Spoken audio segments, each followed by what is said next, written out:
ایک بہت ہی گناہگار شخص حج ادا کرنے چلا گیا۔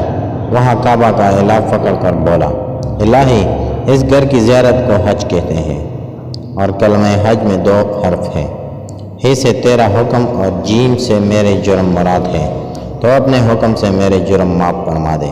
آواز آئی، اے میرے بندے، تو نے کتنی عمدہ مناجات کی۔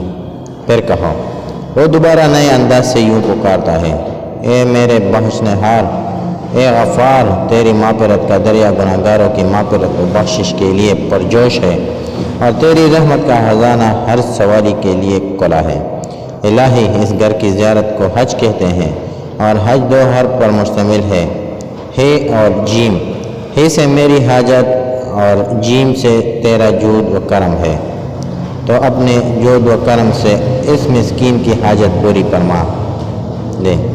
آواز آئی، اے جوان مرد، تو نے کیا خوب حمد کی۔ پھر کہو، وہ پھر عرض کرنے لگا، اے خالق کائنات، تیری ذات ہر عیب و نقص اور کمزوری سے پاک ہے، تو نے اپنی عافیت کا پردہ مسلمانوں پر ڈال رکھا ہے۔ میرے رب، اس گھر کی زیارت کو حج کہتے ہیں۔ حج کے 2 حرف ہیں، ہی سے ہے اور جیم۔ ہے سے اگر میری حلاوت ایمانی اور جیم سے تیرا جلال مراد ہے، تو اپنے جلال کی برکت سے اس ناتواں ضعیف بندے کی ایمان کی حلاوت کو شیطان سے محفوظ رکھنا۔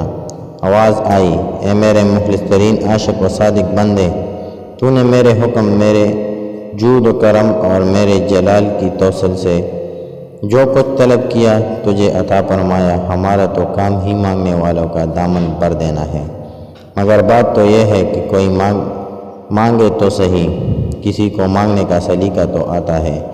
یا اللہ، ہم جیسے گناہگاروں کو بھی مانگنے کا سلیقہ اور توفیق عطا فرما، آمین۔